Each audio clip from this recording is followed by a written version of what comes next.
من دارم خشم میکنم. آقا بنویسید. من به تو بازخور نیستم که. من کاری ندارم به اون آقا. من اون آقا هر چی بگه حق داره. من کاری به اون ندارم. من فقط به من وظیفه گفتن خبرنگار اینجا نباشه. نمیدونم بریم. الان داره میگه.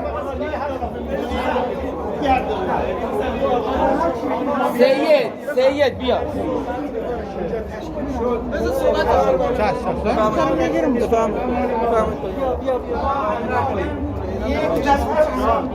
جا تو استادیوم برای داماش نیست.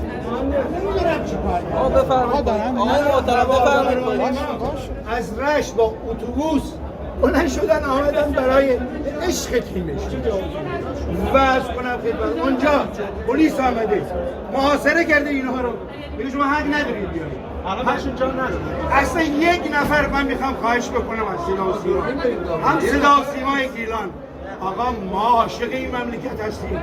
ما جان من خودم تو همین خوزستان زمانه همینجا بودم، کیف میکنم، خوزستان را دوست دارم. خوزستان مثل گیلانه، عاشق اینجا هستم.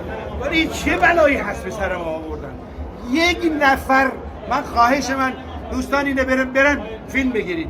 یک نفر داماش و داماشی که از رشت بلند شده آمده اینجا، اونم با اتوبوس، چطور جا نیست که 50% استادیوم باید مال من باشه؟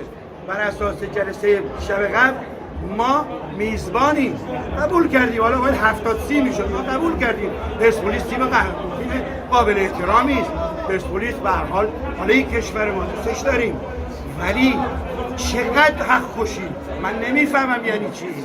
تا بازی کنم، تا هوادارایی که مال من با لباس داماش، با شال داماش بیرون وایستادن اونجا دارن گریه میکنن، نیان تو ما امروز بازی نخواهیم.